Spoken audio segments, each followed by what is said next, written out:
Hello, St. Louis University High School. It's good to be with you today on a beautiful Sunday. For those new to the community, my name is Alan Carruthers, and I'm a proud parent of Archie, part of the Junior Bill class of 2024, and president of St. Louis University High School. Thank you to all the parents and students who have continued to walk with us as we try to navigate the challenges of a COVID-19 world, and in the context of St. Louis City. You know, our passion for Jesuit charism and mission remains very strong and steadfast. But we're all very aware that there is loss and there's difficulty and difference in our realities today. Striving for the perfect or even the near perfect has seemed to become more and more like an abstract idea. And in this time and in many ways, we've had to adjust our expectations. I realize the challenge of that and also recognize the disappointment and even anxiety that many are feeling in today's realities. As you can imagine, this time has not come with a playbook, and our administration, faculty, and staff continue to work to problem solve and critically think our way through all the adjustments that we need to make in order to deliver a school year that is like a St. Louis University High School school year and experience. There's been a tremendous and appropriate necessary effort by our administration, faculty, and staff to continue to go into both the health and the safety elements and angles, but also those of academics and pedagogy. And since we've launched our HighFlex model, our efforts are now turning to the social and emotional engagement in co-curriculars, spirit activities, relationships, and just having some plain old fun. As a school, we continue to hold the line against coronavirus spread on campus, and our total positive cases and isolations this week remain very low, with 1 faculty and staff and 3 students, 0.05% and 0.03% respectively. There are some students and adults in quarantine and have been several times since the beginning of school, based on close contacts and with positive cases away from our buildings and our campus. And we continue to educate our community in preventing these close contacts so that we can stay in person. Being in small groups has allowed us to avoid the large group quarantines we've seen at several other area schools.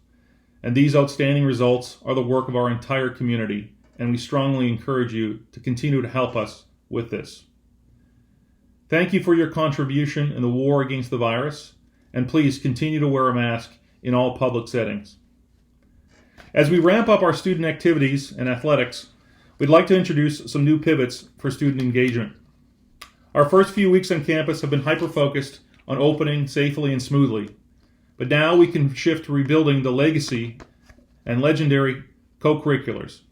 In order to support this effort, the following will go into effect this week. Freshmen and sophomores are strongly encouraged to stay on campus until 3:15 p.m. on Mondays and Tuesdays. The eighth period activity period on both days will feature formal and informal activities for all grades. Each Friday, we will send a schedule of student activities for the following week, and these activities will range from before school to lunchtime and 8th period on Mondays and Tuesdays, and after school. Planning ahead will be key to not missing out on the great opportunities that have been planned for fun and brotherhood. Over the weekend, on a weekly basis, I encourage you and your sons to review the Friday activities bulletin and the Sunday Parent Connect, as it will be jam-packed full of information, and you can sit down and have that moment of planning so nothing can get missed. In the next few weeks, we will be reviewing the first quarter and preparing for planning for Thanksgiving through spring break. There's considerable uncertainty surrounding all elements of our region, but we want to create a clear and transparent process for moving forward into 2021. We'll be looking at both what's worked well and what's needed improvement. And the pandemic puts great constraints on our school and our region, but we want to be proactive in living out the SLU mission. We appreciate your patience and understanding in the deep complexities involved with all of this, and we do hope and look forward to being together. Next week, we're heading into Spirit Week, which is exciting. A busy and fun week at SLU it surely will be. Get your sons ready for nonstop 80s music, a fair share of craziness that ranges from tailgates to wiffle ball, scavenger hunts, open mic night, a drive-in movie theater, and much more. And please see all those details in the Parent Connect that comes out Sunday so nothing is missed.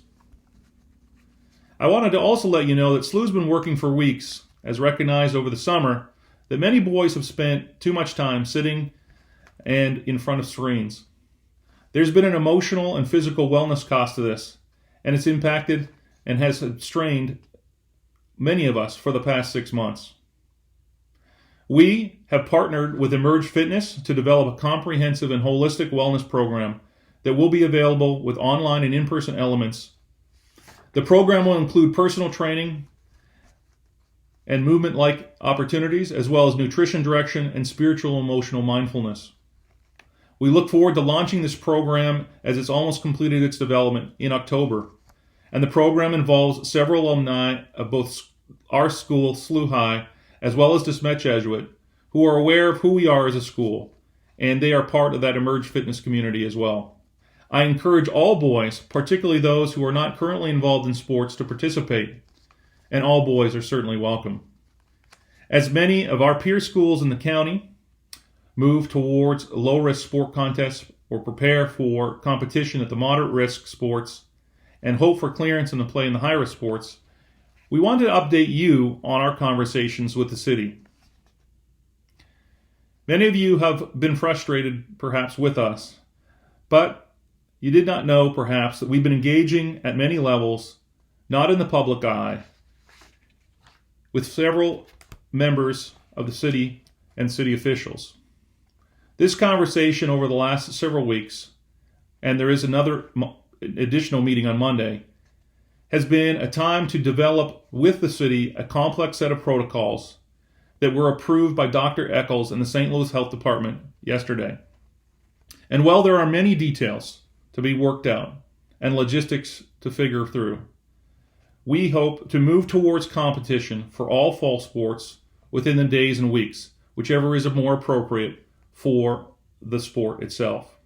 There will be a testing element engaged in this, particularly in the higher risk activities, as we prioritize both safety and academics in this conversation and this action. Please recognize that within this community, there has been and will have exposures and positive cases, as we have since the beginning of school and practices. We all must commit to manage this as we enact quarantine protocols once we are in full team mode, and there is a likelihood of higher numbers in a quarantine, leading to circumstances that may cause contests to be canceled or rescheduled. As a school, and as myself as an educator and a father, we do feel a very special responsibility to support the freshmen who are starting their SLU experience, as well as our seniors who are in their final year. We have recently put even more resources toward activities planning and are extremely committed to growing the esprit de corps amongst all classes and grade levels and finding new and creative ways to do that. I always struggle with thanking some because you always will miss others, but I do have to thank Ms. Jamie Cordia, Mr. Tim Kurt, Mrs. Megan Menny, Mr. Bradley Mueller, Dr. Kesterson, the entire pastoral department, and the Stuco leadership who've been working so hard and have worked so hard in this so far. Thank you. And thank you to all those others who are also working and putting this into place. As a school, we've always led from the city. We're committed to working with local officials and to do this in a creative and grounded way. We have many families living in multi-generational homes. We have very vulnerable staff and teachers. Let's keep that in mind as we move forward. But we also know that our young men need activity, engagement, and they need each other. Let's keep our feet on the ground and let's work together, providing some trust and supportive feedback to find solutions. I know you may not see it, but behind the doors and below the surface, we are working frenetically to make all of this work. We will get through this as SLU has done through previous pandemics, economic collapse, war, and civil strife in our 202-year history. These moments themselves are formative, and they are graced because of what this community has done together already and what we will do together with our boys. Thanks to all of our benefactors and to all the parents who have and continue to make great sacrifices to pay tuition so we can be together as a school. We are very blessed as a community, and I truly do cherish, the opportunity to walk through this with you. I encourage you to have an active prayer life and remember the lessons of the spiritual exercises, to always engage others assuming goodwill, and to have self-awareness, not to make major decisions in times and places of desolation. Because together, with Christ and God our Father, we can find and will find consolations that we seek. God bless you. Have a wonderful Sunday, and we're excited on all the new things and activities that are coming to us in the days and weeks ahead. Have a great day.